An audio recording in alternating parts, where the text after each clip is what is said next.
Der er en masse undersøgelser, videnskabelige undersøgelser, som beskæftiger sig med livet som sindslidende. Og de beskæftiger sig blandt andet med at belyse sindslidendes liv, hvis de får medicin, og risikoen for og chancerne for tilbagefald med medicin.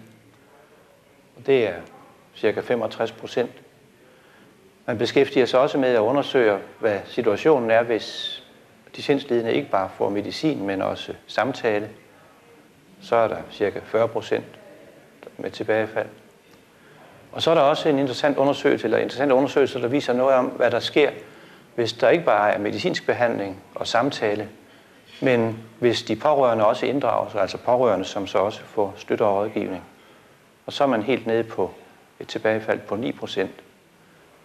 Og disse videnskabelige undersøgelser, de illustrerer altså klart og dokumenterer betydningen af netværk og pårørendes indsats ved sindslidelse og for forbedring af sindslidendes tilstand. Jeg hedder Jeanette Kold, og jeg var med til at starte sindspårørenderådgivning i juni 1991. Og det gjorde jeg, fordi jeg sammen med nogle andre pårørende fandt ud af, at pårørende var en glemt og en gemt gruppe. Formålet med sindspårørenderådgivning, det er telefonrådgivning, det er vejledning, det er støtte og det er undervisning. Det er sådan de 4 områder, som vi hele tiden forfølger. Det at være pårørende er også et bredt begreb, fordi pårørende kan man være, hvis man er et barn af en psykisk syg, hvis man er ung af nogen psykisk syg, hvis man er forældre eller ægtefælle, hvis man er søskende, eller hvis man er bedsteforældre, eller en mandegruppe, det er også vigtigt. Så efterhånden igennem alle de her 18, snart 19 år, så har vi fra det ene år til det andet år søgt midler til, at vi kunne etablere flere og flere grupper.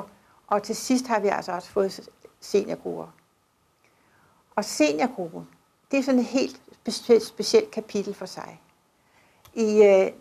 Det var i 1998, der kom der en pårørende, som jeg sad i styregruppe sammen med, og sagde til mig, ved du hvad, Jeanette, jeg har fået konstateret kræft, og jeg ved, at det er meget alvorligt, og jeg kommer til at dø inden for kort tid. Jeg har en søn på 50 år, som er skizofren, og han har ikke nogen anden familie end mig. Hvad skal der blive af ham, når jeg dør? Og det så satte sig nogle tanker i gang, og vi søgte nogle midler til, at vi kunne starte de første seniorgrupper med en professionel gruppeleder 10 gange af 2 timer, hvor andre seniorpårørende, som var i samme situation, havde mulighed for at kunne drøfte det her med hinanden og den professionelle gruppeleder. Da vi ikke kunne få flere penge til de grupper, så tænkte vi, så må vi gøre det på en anden måde, og så lavede vi nogle seniormøder, hvor vi først mødtes i hver kvartal, og så hver anden måned, og her de senere år har vi mødtes en gang om måneden, den anden torsdag i hver måned, hernede i Nørre Allé. Her er der så et frirum, hvor de pårørende indbyrdes kan diskutere og hjælpe hinanden til at få løst nogle af de her problemer. De emner, vi beskæftiger os med, det var for eksempel det der, hvad skal der blive af min psykisk syge mand, eller datter eller søn, når jeg dør. Det kan også være om, hvad er det for et liv, seniorpårørende har. Ikke? Det at være pårørende i 10, 20, 30 år, det gør noget ved ens livskvalitet. Og det gør, vi siger det på en anden måde, at det er en livsstil at være pårørende. Det her, det gjorde så, at vi fandt ud af, at vi måtte lave en dokumentation af, hvad det er, vil sige at være seniorpårørende. Og jeg søgte midler igennem 2 år og fik de midler, der skulle til, for at Center for Kvalitetsudvikling kunne lave en undersøgelse om, hvad det vil sige at være pårørende. Og den udkom så i marts 2009, hvor 23 pårørende fra Region Midtjylland og Region Syd blev interviewet om det at være pårørende. Det var alle sammen pårørende til en voksen skizofren søn eller datter. Og den rapport, det er så den, vi sådan ligesom skal prøve at få mere ud i æteren, sådan at kommunerne og andre, de er klar over, at seniorpårørende, det er en gruppe, man skal være meget, meget opmærksom på. Og konklusionen i denne her undersøgelse blev, at de pårørende, de ønskede, at der skulle være mere undervisning til dem, fordi de havde brug for at vide, hvad er det for nogle rettigheder, de har, hvordan kommer de igennem systemerne, når man hele tiden får et nej det ene eller det andet sted. Og det, som også var vigtigt for dem, det var, at den bostøtte, den psykisk syge får, at det bliver mere synligt, fordi det er bostøtten i kommunen, bliver de personer, der kommer til over, når de forældrene ikke kan længere. Og det er jo altså sådan, at forældrene er efterhånden, som de psykisk syge er voksne, bliver de eneste netværk, som den psykisk syge har. Så derfor er det alfa og omega, at både forældrene får den støtte, de skal have, og at kommunerne og de serviceorganer, der er, social service osv., at de bliver klar over, at det her det er en målgruppe, som er meget vigtig. Og for øvrigt kan jeg så til slut sige, at det her det handler om seniorpårørende til psykisk syge, men hvis man er seniorpårørende til alkoholikere eller andre, så vil det være nogle af de samme problemer, der gør sig gældende. Men en ting er sikkert, der har aldrig været nogen i Danmark, der har skrevet om den her målgruppe før. Så på den måde, så synes jeg, at vi er nået langt skridt. Jeg hedder Marianne, jeg er 29 år. Jeg bor ude på et bofællesskab, der hedder Søndervangen, ude i Viby, som jeg er rigtig glad for at bo derude. Vi er omkring 21 beboere, og simpelthen sådan nogle dejlige personaler. Mine 2 kontaktpersoner, det er verdens bedste kontaktpersoner. Ja. Så det er jeg godt nok glad for. De er så søde alle sammen derude, så mine venner bor derude, så det er super. Og det er dejligt, at når man har været igennem så mange ting, så er det dejligt at ende et sted, hvor man har det godt. Og det er rigtig dejligt at være der. Vi laver mange sociale ting, og vi hjælper hinanden og får nogle gode snakke og hygger. Og så vi må bruge al den tid, vi har lyst til. Det er ikke noget med, at når man får det bedre, man så skal et andet sted hen. Så man skal ikke være bange for at blive rask ude på Søndervangen. Jeg hedder Grete, og jeg er Mariannes mor. For 10 år siden fik Marianne diagnosen skizofreni. Og det er jo klart, det forandrede vores tilværelse meget brutalt fra den ene dag til den anden. Det var et kæmpe chok for os alle sammen.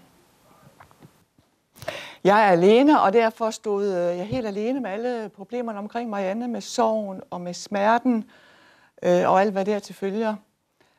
Marianne har også en storesøster, der skulle tages vare på, og jeg skulle også tage vare på mit arbejdsliv og på mig selv, og få det hele til at køre, til at fungere på en eller anden måde.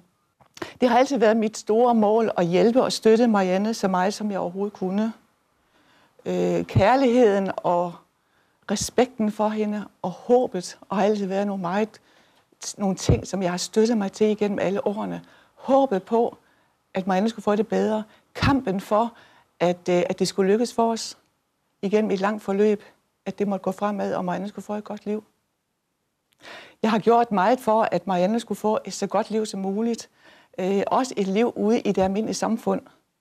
Jeg har gjort meget ud af, at Marianne skulle med til ud og nyde naturen. Hun skulle med til kulturelle ting, på caféture og på weekender hos mig, hvor vi bare har hygget os. Kom lidt væk fra institutionsmiljøet og ud i det virkelige liv. Marianne har været indlagt på psykiatrisk afdeling 13 gange i årenes løb, og boet på flere forskellige bosteder her i Aarhus Kommune. Og de andre bosteder har været med tidsbegrænsning på 2, 3, 4 år ad gangen. Og det har været meget utrygt. Kort tid efter man er flyttet ind, skal man til at tage stilling til, hvor skal jeg bo næste gang. Og det er svært at falde til og falde til ro sådan et sted.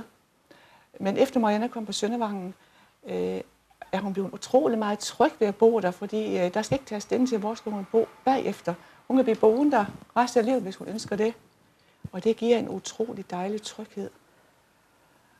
Samtidig med medarbejderne er meget kompetente derude.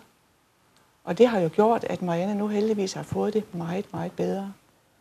Og det er jo rigtig godt. Jeg har godt nok fået meget god støtte fra personalerne ude på Søndervangen. Også mine venner derude. Det har været en lang, hård kamp med så mange indlæggelser og mange steder, hvor det ikke var sjovt at bo, og man havde det rigtig skidt. Men jeg synes, det begyndte at gå bedre. Og det er vel også specielt efter for et halvt år siden, hvor du skiftede medicin. Hvor det var en hård kamp, men hvor du trods alt fik det bedre, og har fået et helt andet liv nu. Ja. med en bedre medicin og i gode, trygge omgivelser. Ja. Det er nok det, der har givet udslag til, at du heldigvis har det bedre i dag. Ja. Førhen, hvor jeg kørte meget med Marianne og hente og bragte hende alle steder, så er det nu meget begrænset, hvor meget jeg henter og bringer hende. Det er kun sådan lidt i nødsituationer, hvis hun for eksempel kan finde på at løbe hjemmefra fra institutionen og ringer til mig og siger, hvor er du, Marianne? På Viby Torv. Så går jeg ud og finder Marianne på Viby Torv, og så snakker vi sammen en times tid, og så kører vi hjem igen. De har jo også afledt, at Marianne er begyndt sådan lidt en gang imellem at undervise på Social- og Sundhedsskolen, hvor hun har undervist kommende portører, social- og sundhedsassistenter, og nogen, der skulle sidde fast vagt på Psykiatrisk Hospital. Og der har jeg været med Marianne for ligesom at støtte hende. Vi kan jo meget sammen, når vi er sammen og stå. Og jeg synes også, når man er ude og undervise, det er altså meget bedre for eleverne også at høre det fra en selv, i stedet for at bare sidde og læse det i en bog. Og jeg kunne godt, altså kan jo nogle gange komme med nogle tricks eller nogle idéer, som man ikke får skrevet ned i en bog, som ikke kan læse nogle steder, men det er efter noget, man har oplevet. Og det synes de faktisk var rigtig godt. Jeg har selv været selvskadende, siden jeg var 13 år. Og har også været indlagt mange gange i skadestuen ude på psyk. Så man finder jo nogle forskellige fiduser, hvis man har det skidt nok. Jeg har 2 diagnoser nu, skizofreni og skizoaffektiv. Og jeg har haft mange lidt forskellige. Skizofreni har altid været der, og så har jeg haft lidt forskellige i løbet af årene. Men det er virkelig vigtigt at få det rigtige medicin. Og at få noget, der ikke er for meget skadende for kroppen. Men før du skiftede medicin, der sov du jo også 12-15 timer i døgnet. Ja. Ja. Ja, og middagssøvn. Nu der kan jeg jo klare en dag uden middagssøvn. Ja, du sover sådan set ikke mere, end vi andre gør. Nej, det gør jeg ikke. Nej, og det er jo rigtig dejligt. Ja. Meget tidligt i Mariannes sygdomsforløb kontaktede jeg Sinds Pårørendeforening og kom med i gruppeforløb over 10 gange, hvor vi havde professionel terapeut på. Og senere der fortsatte vi som en selvhjælpsgruppe. Og nu er jeg med i Sinds Pårørendeforening, hvor vi mødes en gang om måneden. Og det har vi utrolig meget gavn af at hjælpe og støtte hinanden og snakke om, hvad vi har behov for. Og få meget information om fra Jeanette Kolds side, hvad der rører sig inden for psykiatrien, om nye tiltag, og kan følge med i med ny forskning og alt muligt på den måde. Jeg har deltaget i mange kurser og foredrag inden for psykiatrien. Og lige nu er jeg i gang med et kursus for frivillige, for på sigt at blive frivillig inden for Sinds Pårørendeforening. Efter jeg har fået mere overskud nu, hvor Marianne har det så meget bedre. Og så er det jo dejligt at kunne koncentrere sig om det, og kan være med til at hjælpe andre. Så det ser jeg meget frem til.